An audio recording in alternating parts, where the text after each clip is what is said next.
O governo dos Estados Unidos aprovou uma nova taxa de $250 para estrangeiros que solicitarem vistos de não imigrante, como os de turismo, por exemplo. A cobrança foi incluída no mega pacote fiscal sancionado pelo presidente Donald Trump no início de julho. O Eliseu Caetano tem aqui mais detalhes ao vivo para a gente, ou seja, quem quiser visitar os Estados Unidos e não tiver esse visto, vai ficar um pouco mais caro, vai pesar um pouco mais, né, Eliseu? Exatamente, Nonato. Muito bom dia novamente para você, para a Bia, para todos que acompanham o Jornal da Manhã. Como a gente fala por aqui, Happy Sunday. É domingo, finalmente. Estamos aqui de plantão atualizando tudo aquilo que é notícia do dia hoje, não apenas no Brasil, mas também no mundo. E uma das mais importantes de hoje por aqui é essa que vai impactar, que vai afetar com toda certeza a você, brasileiro, que pretende vir para os Estados Unidos. Seja a passeio, seja a trabalho ou seja para estudar. Sim, diversos tipos de vistos foram integrados nessa cobrança extra que entrará em vigor a partir do próximo dia 1º de outubro de 2025, que aqui nos Estados Unidos, portanto, configura como o primeiro ano vigente de 2026, ano fiscal, né? Então, vamos lá que eu separei aqui, Nonato, os tipos de vistos para a turma anotar. Então, você que quer vir para os Estados Unidos, o Congresso americano incluiu no pacote orçamentário aquele apelidado de One Big Beautiful Bill, que foi votado na semana passada, e a gente acompanhou aqui na Jovem Pan, uma taxa adicional, além daquela que você já paga, no valor de $250, chamada de Visa Integrity Fee, que deverá ser cobrada na emissão de vistos. $250 na cotação do dia de hoje dá cerca de R$ 1.390, ou seja, vai pesar no bolso de quem quer vir para cá para turismo, visto de turista, visto de estudo, visto de trabalho e visto de intercâmbio.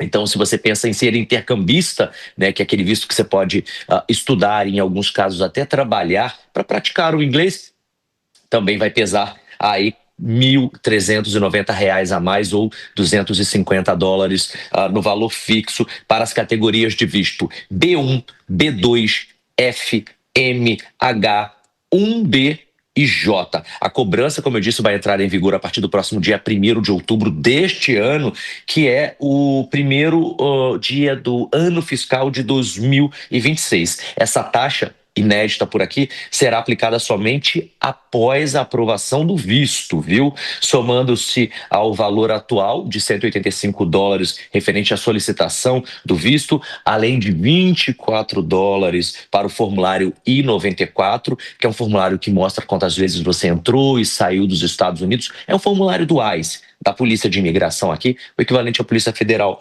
aí no Brasil. Assim, o custo total para um visto de turista, por exemplo, poderá chegar até $459, o que representa um aumento, viu, de cerca de 13% a mais se comparado a, 130%. Faz essa conta aí, 130% a mais se comparado ao valor que era praticado até ontem, por exemplo. Na verdade, vamos com o valor atual até o dia 1º de outubro. Então, dá até um tempinho aí. Se você já tiver agendado, corre, viu? Se não tiver, corre para agendar. A taxa pode ser reembolsável, viu? O processo ainda está com regras indefinidas, de acordo com a chancelaria americana, e o reembolso vai depender do cumprimento integral das condições da estada. Como, por exemplo, não trabalhar ilegalmente, sair do país até 5 dias após o vencimento do visto ou realizar mudanças de status dentro do prazo, o que pode não ser automático. Por exemplo, o Departamento de Segurança Interno dos Estados Unidos vai ser o responsável pela administração da taxa e, inclusive, já tem autorização para ajustá-la anualmente com base na inflação, que é o Índice de Preços ao Consumidor, o CPI, sem possibilidade de isenção ou redução, ou seja, 130% a mais de aumento a partir de 1º de outubro deste ano, para quem pensa em visitar os Estados Unidos, e essa taxa pode subir anualmente se o DHS achar que tem que fazê-lo. Enfim, Nonato, já está caro e vai ficar mais caro ainda para os brasileiros virem para os Estados Unidos. E claro que a gente vai seguir daqui acompanhando essas e outras notícias importantes deste domingo. E eu volto ao longo desta edição do Jornal da Manhã e da programação da Jovem Pan News. É com você no estúdio. Tá combinado, então. Muito obrigado, Eliseu Caetano, direto dos Estados Unidos. Acácio Miranda segue com a gente aqui analisando os principais assuntos. O Acácio, fazendo uma conta rápida aqui, ele falou em 400 e poucos dólares, vai dar aí uns R$2.500, talvez. Então, imagina-se o seguinte, o cidadão que tem a pretensão de visitar, ele pode botar um peso aí. Puxa vida, mas se eu for para um país da Europa, talvez eu gaste um pouco menos. Ou se eu for para o Canadá, talvez o valor seja um pouco menor do que ir visitar os Estados Unidos. É algo que pode bater também na indústria do turismo dos Estados Unidos, na recepção de mais turistas. E, por outro lado, me lembra uma frase, salvo engano, do Marco Rubio, dizendo que o visto não é um direito, mas sim uma concessão. Está cada vez mais apertada essa concessão, Acácio. Sem dúvidas. Se nós pensarmos, por exemplo, numa família de 4 pessoas, esse custo chega a quase R$10.000, o que é bastante elevado. Mas para além de toda a questão do fechamento dos Estados Unidos, para além de todo o combate aos imigrantes ilegais que o governo Trump tem feito, eu acho que você tocando no ponto da Europa, a gente tem que olhar aqui sob uma outra perspectiva, a perspectiva dos países europeus e agora os norte-americanos de um certo combate ao turismo. Se nós lembrarmos, Barcelona, por exemplo, teve vários protestos recentemente de pessoas que vivem em Barcelona contra o turismo exacerbado. Outros lugares da Europa têm feito este combate ao turismo exacerbado. Então é uma tendência no mundo, porque o turismo também traz rendimentos, mas também impõe certos custos a estes países.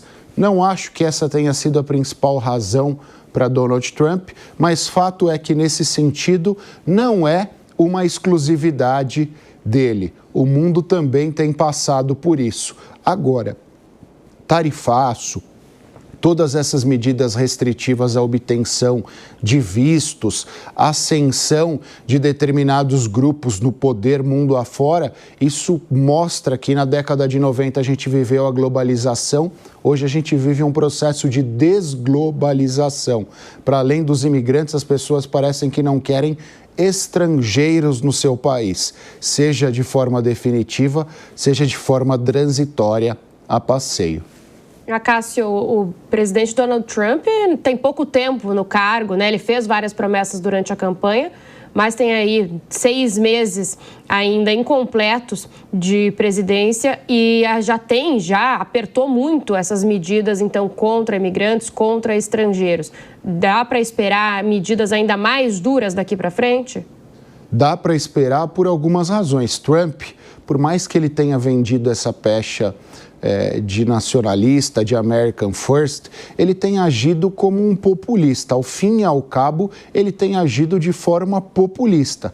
Inclusive, por mais que ele seja defendido pela direita no Brasil, as medidas de Trump, várias das medidas adotadas internamente por Trump, são medidas que Lula tem defendido no Brasil. Isso mostra que populismo, seja ele de esquerda, seja ele de direita, é populismo no final do dia. Então, quando os índices de aprovação de Trump vão descendo, ele vem com uma medida populista nesse sentido, seja uma medida anti-imigratória, seja uma medida para reduzir eventuais pagamentos, eventuais custos do dia a dia dos norte-americanos, seja uma medida contra um inimigo que ele eleja ali naquele momento. Então dá para esperar, porque Donald Trump, diferentemente da grande maioria dos líderes mundiais, não age sobre o prisma da lógica.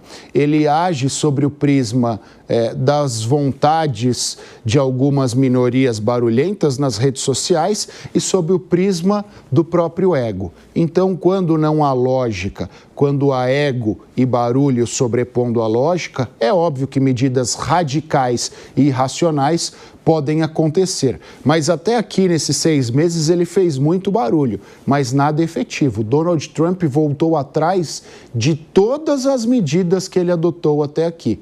Então, Teremos, sim, medidas mais radicais, mas eu não sei se elas terão aplicação prática.